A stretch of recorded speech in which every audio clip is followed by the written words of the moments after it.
नमस्कार किसान भाइयों, मैं श्याम नीलवाल आपका स्वागत करता हूं फिर से अपने यूट्यूब चैनल पे।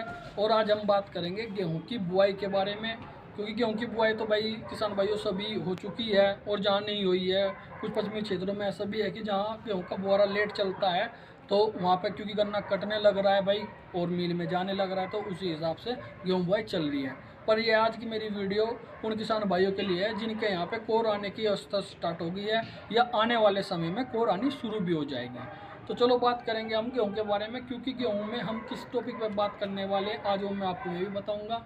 आज हम टॉपिक है हमारा खरपतवार उगने का, क्योंकि भाई गेहूं में खरपतवार काफ़ी उगते हैं और हमारे किसान भाई उनसे परेशान भी हैं।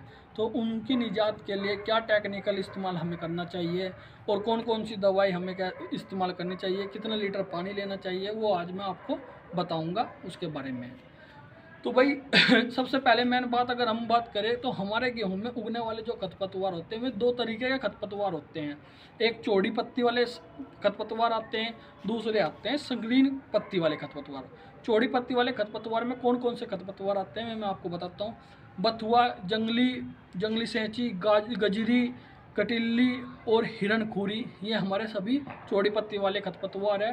संकरी पत्ती में आते हैं दूब, जंगली जई, मंडूसी वो है कि कहीं एरिया में उसे गुल्ली डंडा बोलते हैं, कहीं पे इसे वैसे अगर सही मायन भाषा में या टेक्निकली भाषा में कहा जाए तो गेहूं का मामा भी बोला जाता है, क्योंकि इसका टेक्निकल जो नेम होता है वो फाइलेरिस माइनर के नाम से इसको हमारे बीच जाना जाता है। तो चलो हम बात करेंगे आगे। अगर हम इसका सही समय पे इस्तेमाल ना कर पाए अपने कीटनाशकों का तो हमें उस फसल में, आने वाली फसल में क्या नुकसान हो सकता है। तो किसान भाइयों, अगर हमने सही समय पर स्प्रे ना किया तो हमारी फसल में जो नुकसान होता है वो कम से कम खरपतवार का, किसान भाई मानता नहीं है, समझता नहीं है चीज़ को, वो 25 से 40% की उत्पादकता कम कर सकता है। तो ये बहुत ज़रूरी है भाई, हमारे खेत में साफ़ सुथरा खेत हो, खरपतवार ना हो, क्योंकि आप यूरिया डीएपी जो भी आप डालते हो वो 30% तो एब्जॉर्ब हमारा घास ही कर जाता है भाई, उसमें कोई सा भी घास हो। मुझ तभी ये गन्ने की समस्या बना हुआ है, उसके बारे में मैं वीडियो डालूंगा, पर आज हम इसके बारे में बात करते हैं। तो अगर हम खेत के अंदर चौड़ी, संकीर्ण, सभी पत्ती के तरह के खरपतवार है तो उसके इस्तेमाल में हमें कौन सा टेक्निकल करना चाहिए ताकि हम खरपतवार को नष्ट कर सकें। तो किसान भाई उसके इस्तेमाल में आपको जो टेक्निकल आता है और हमारा जो टेक्निकल आता है वो सल्फरान आप प्लस मैट सल्फरान कॉम्बिनेशन टेक्निकल भी आता है, आप उसका इस्तेमाल कर भी सकते हो, उससे ठीक ठाक तरीके से खरपतवार नष्ट हो जाएंगे।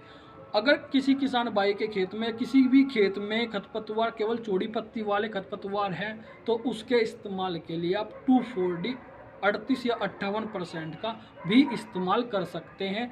ये केवल उनके लिए है जिनके खेत में चौड़ी पत्ती वाले खरपतवार उग जाते हैं। तो उसमें आपको किस रेशो से स्प्रे करना चाहिए भाई, 250 से 300 ml प्रति एकड़ 38% 2,4-D का आप इस्तेमाल कर सकते हैं। और अगर आप 58% की बात करें तो 58% आप 30 ml पर टंकी के हिसाब से लगा सकते हो, क्योंकि भाई अगर एकड़ की बात करें तो एकड़ में 30 से 35 ml पर टंकी के हिसाब से आप डाल सकते हो।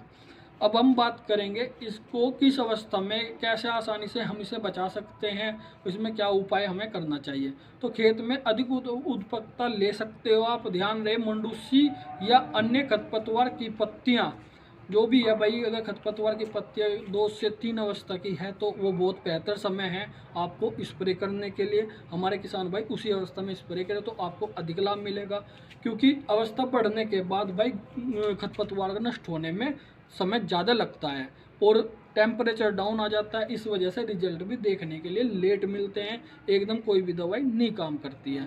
तो उसके लिए अगर आप संकीर्ण, केवल ओनली संकीर्ण पत्ती होती है जो, अगर हमारे खेत में संकीर्ण पत्ती वाला खरपतवार है तो उसके लिए आप कौन सा टेक्निकल इस्तेमाल करोगे, उसके लिए आप सल्फरान का इस्तेमाल भी सिंगल में आप कर सकते हैं। अगर हम अपने बात करें, हमारी Shri Ram agro India company का जो प्रोडक्ट आता है फ्रीडम के नाम से आता है, आप फ्रीडम का भी इस्तेमाल कर सकते हैं, क्योंकि बहुत अच्छे रिजल्ट हमें पिछले साल उसके देखने को मिले हैं और बहुत अच्छा प्रोडक्ट है। भाइयों ध्यान रहे कि अगर आप फ्रीडम का इस्तेमाल कर रहे हो तो 150 से 200 लीटर पानी और 30 से 35 दिन का गेहूँ आपका होना चाहिए। पानी देने के बाद आप उसका इस्तेमाल करें, बहुत बढ़िया आपको उसमें देखने के लिए रिजल्ट मिलेंगे। और डिस्क्रिप्शन में मैं अपना नंबर भी दूंगा आपको इस वीडियो में, ताकि आप मुझसे कोई कांटेक्ट करना चाहे तो वो कांटेक्ट भी आप कर सकते हो। तो धन्यवाद सभी किसान भाइयों का। अगर आपको यह वीडियो पसंद आई हो तो मेरे चैनल को लाइक, सब्सक्राइब और शेयर ज़रूर कीजिएगा। धन्यवाद। जय जवान जय किसान।